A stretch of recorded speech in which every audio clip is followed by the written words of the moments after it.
We're in Ridley Road Market asking people whether they think politicians should make drug laws based on their own opinions or based on scientific evidence.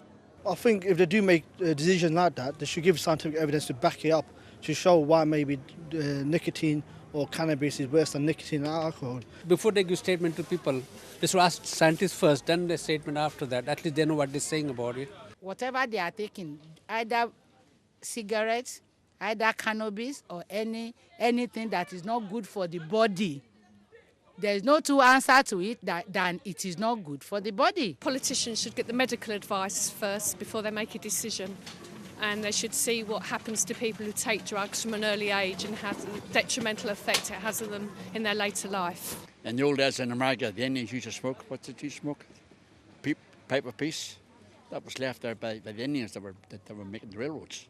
They brought from India, and it grew all over the place. They smoked it, pipe of peace. Made them feel good.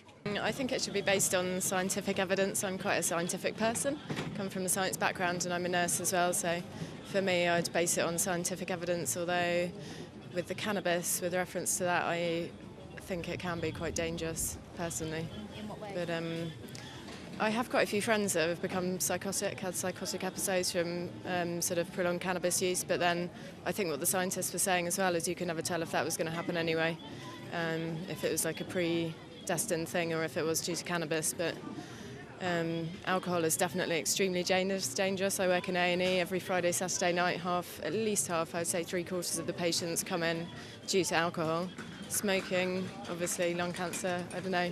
But yeah, scientific facts, I think, should be taken into account rather than politicians' individual opinions. Problems with the laws, but I don't know how they should be made, basically, because making drugs legal does not solve problems, I don't think, because people are going to take them even more, I think, if they're legal, and that's more of a problem.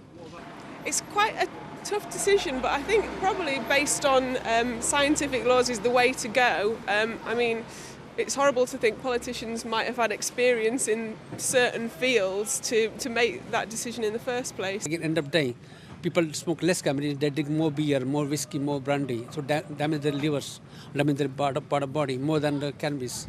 If they can't take half of the advice from the scientists and then want to change it when they get, do you know what I mean, when they get another advice from somebody else, do you know what I mean? So the way I see it is that they should perhaps take the scientist's opinion, because it's proven fact.